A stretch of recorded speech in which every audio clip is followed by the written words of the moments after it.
probably agree on. Yeah, the playoff team for sure. So do you. I mean, I tell you what, I don't think there was a more accurate state. And if they struggle again, I mean, I don't think there's any way you can keep Alex Critch, but.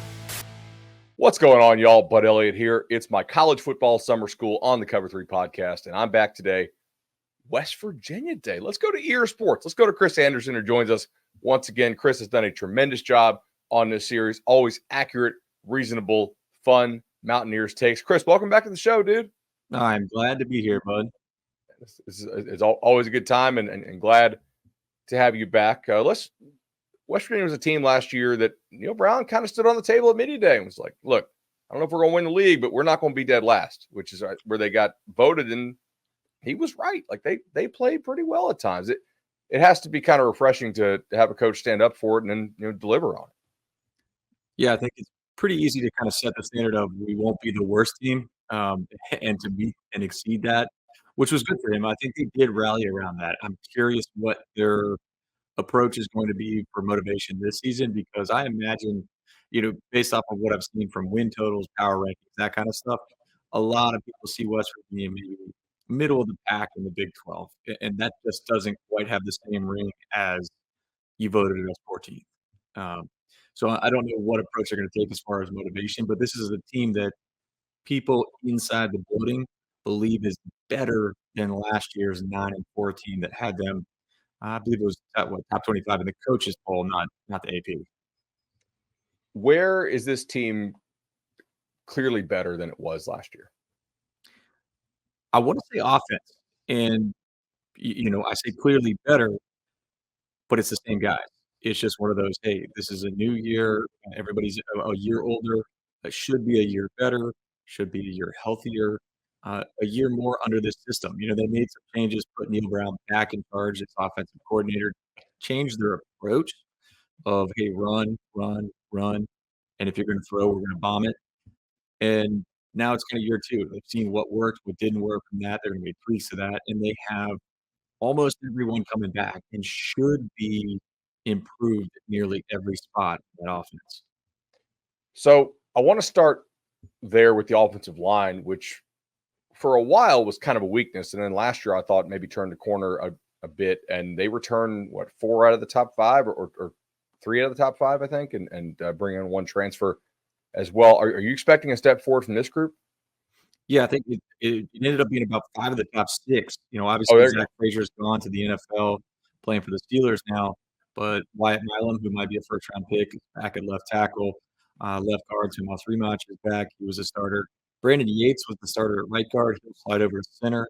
Jaquay Hubbard started at tackle in 2022, split time as a starter last year, and will be at right guard. And then Nick Malone, who started 4 games for an injured Milam and an injured Doug Nestor, is the projected starter at right tackle. So all 5 projected starters started at least 4 games last year and have over 400 snaps last year. So despite the loss of maybe one of the best linemen in WVU history, this offensive line should be in good shape. That's big time. I'll ask you, do any of these receivers scare Big 12 defenses? Like I don't know. Like I'm not trying to say that they're not acceptable level for the Mountaineers, but on my numbers, they don't really jump off the page. So if somebody does jump off the page coming into the season, who should I be looking for there? It's a great question. It's a hot topic on the message board, but it's like you've been reading it. You've been. I do. You guys have a great board, man. It's not easy to cover a team, cover it well, but it's harder to foster a great community. I think you guys really do that. It's a great board. That, but wide receiver is a hot topic because it feels like there's some production there, and there's a lot of homegrown kids that everybody on the message board loves. But an issue that West Virginia's had for a couple seasons now, several seasons, I would argue maybe the entire Neil Brown tenure, is where's the alpha receiver? Where's that number 1 guy? And I don't think they've had it. And they've got guys who are good, but they struggle to get separation. They're not just these elite athletes. And I think if you go back and look at some of the stats, I think it was a couple years ago where it was like, hey, West Virginia is leading the Big 12 in contested catches. Well, why are they always contested? Why? And it's because they're not getting separation. And I'm curious what's going to happen this year. Traylon Ray was a true freshman last year. He picked up steam as the season went along. Caught that first play, was a 75-yard touchdown in the bowl game against UNC. So he's expected to start. And then they brought in 2 transfers that, well, one of them went through spring, Jaden Bray from Oklahoma State. And the moment he stepped on campus, the wide receivers coach, Bilal Marshall, was like, this guy's different. He looks different. He acts different. He plays different than anybody else they had on the roster. And then Justin Robinson, who was a former big-time recruit, went to Georgia, Mississippi State. He came in late. He's arriving in the summer, so we'll see what he can do. But those are 2 guys that they're expecting to take on a big role and maybe provide like that alpha receiver they desperately need.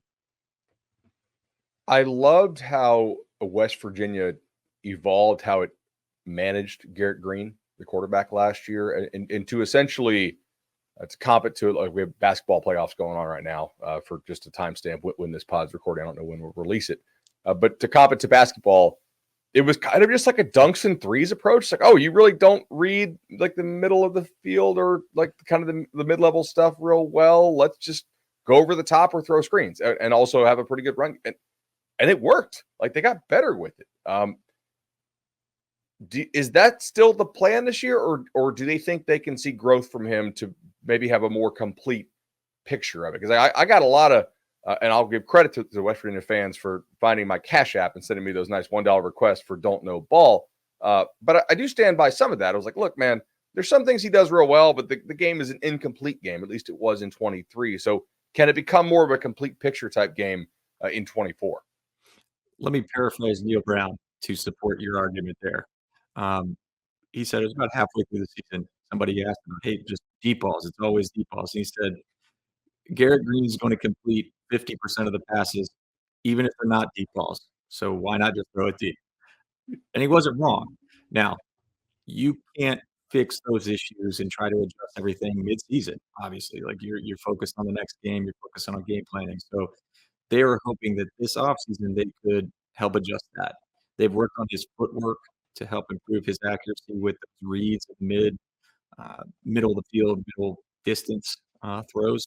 So I think their hope is that it will be better, but I'm very curious how quickly they may abandon that if it's not the case. Because you're right, that, hey, we're either dumping screens and running or we're bombing it deep. It worked, and it might work again this year, but they would like to make it more of a fully developed passing game heading into 2024. Who is a guy that, let's fast forward a month, will not be voted to one of the top preseason all Big 12 teams, but in your mind has a pretty good shot to be there come the end of season 1? Ooh, good question. I wonder about tight end Cole Taylor. He was a big-time recruit, went to LSU, had some success there, came to West Virginia last season, started, was good, little ups and downs, but we were just talking about here about Green trying to develop that middle of the field, middle distance passing game. You know who benefits from that? Tight ends.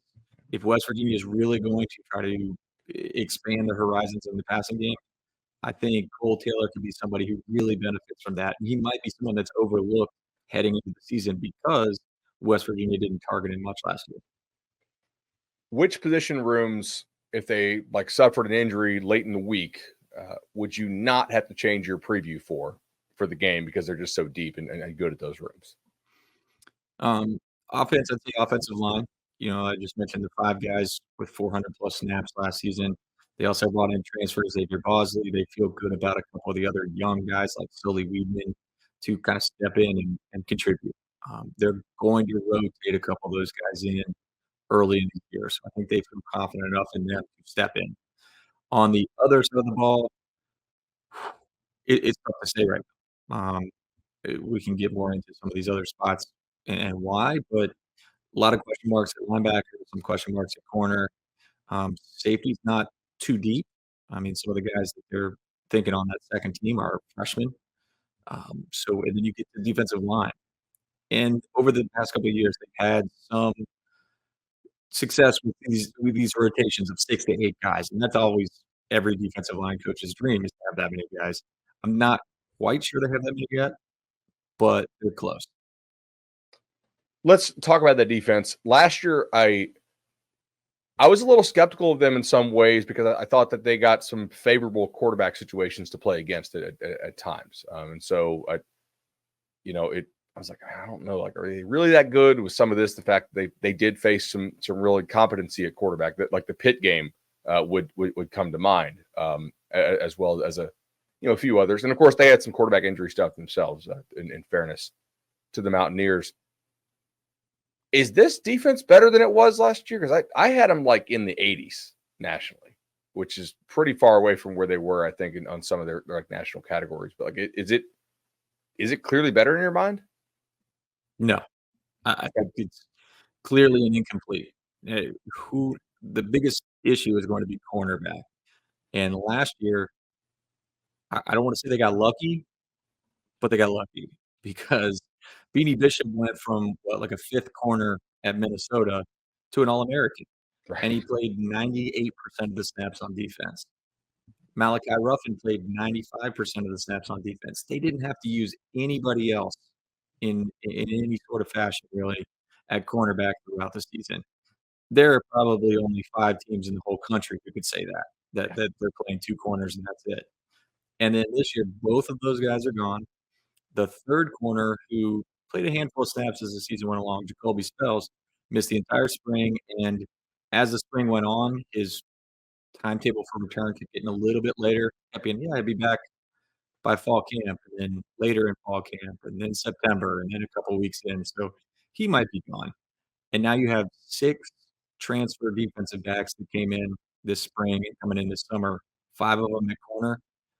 I don't think there's a clear-cut answer yet on which one of those guys is going to be the next Beanie Bishop or 75% of that.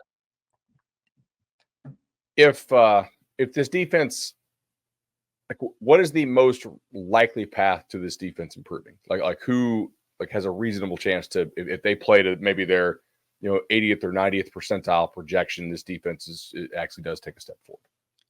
I think if they can get that second line of defense to really be as good as they hope, those linebackers, it could be something special. They are taking more of an approach with this bandit position, which they may be changing the name by the time this pod comes out, um, of edge rushing. And you saw a little bit of that in the UNC game, and Tyron Bradley, who had a great game, he's gonna be the projected starter. He could make a difference there. At cornerback, Lee Koba was great. He racked up tackles, but he was often out of position, was, quite frankly, terrible in pass coverage. And now they got a lot of young, talented linebackers who are kinda coming back from injury, have a lot of potential. So, again, it's just like corner, a lot of question marks. But if it hits, that could be something that could really make a difference because they're gonna utilize those guys in the pass rushing game, so it can disrupt the pass. They're also gonna be there to kind of eat up tackles in the run game. So getting that second unit, like those 4 linebackers, the bandit/linebacker spots, is gonna be huge for this defense. Schedule wise, I do like that 2 of their 4 conference road games come after a bye. And I also like the fact that they only have to play 4 conference road games, which in the Big 12 matters because you play 9 conference games. So half the league's going to play 5, half the league's going to play 4, and that's always something I track with Big 12. But this at Oklahoma State, host Iowa State, host Kansas State, at Arizona stretch is one of the tougher stretches I think you'll see on any Big 12 schedule. But if they can get through that, is it crazy to think this team could make the Big 12 title game? I think they could be in the picture. I think the team is talented enough to be in the picture. But to your point about the schedule, it's a lot tougher than it was last year. Like, I think you say, "Oh, Oklahoma's not on there. Texas wasn't on there last year," but just because those teams are gone doesn't mean the schedule's easier. I believe when I was looking at the win totals for the entire Big 12 conference, West Virginia does not play anybody in the bottom 4. So the 4 teams projected to have the fewest amount of wins in the league, West Virginia does not play them. So Houston, BYU, Arizona State, Baylor? No, they got Baylor on the schedule, so maybe it's not, or 4 of the bottom 5, something like that. Okay. So this schedule is gonna be tougher. I think the Big 12 as a whole it's going to be a lot more of a mess next year. Not mess in a bad way, but mess as in the teams that are competing for the Big 12 spot in the Big 12 title game in the last week or two are going to have 2 or 3 losses instead of some team running away with 0 and somebody with 1. So I think they should be in the picture. I love it, man. I'm really excited to watch this team. I do think there are some good pieces here, and I think they do a nice job coaching up there. And so I don't know, like we'll see what they can put together. Give me a fall position battle that you're really looking forward to covering. Oh man, am I going to say offensive line and be really boring? Is that bad? No, hey, I like O-line. I played O-line. Okay. So right tackle. I mentioned Nick Malone a second ago, that he played over 400 snaps. He came in spot duty, left tackle, right guard. He's played everywhere. He's currently the projected starter. Xavier Bosley came in from Jacksonville State, went through the spring, looked impressive. He's a big, massive dude, 6'8". I think he was a freshman All-American at Jacksonville State. He was brought in to play. And I don't want to take anything away from Malone just because I think people are overlooking him because he's a former walk-on. He's a starter. He is a starter. But West Virginia was at their best because he was the 6th guy, because he was a guy who could swing to different spots and shore up things instead of relying on him as a tackle. So if they can get Bosley into that starting lineup and have Malone bouncing around, that will help shore up that line, which, again, is going to help the run game, it's going to help the pass game. And given all the question marks on the defensive side of the ball, I think this is an offense that might need to and is capable of scoring 35, 40 points almost every game. I'm looking forward to it. Chris, we'll be following all your coverage at Eer Sports. Really appreciate the time here on Summer School. Hey, thanks for having me on.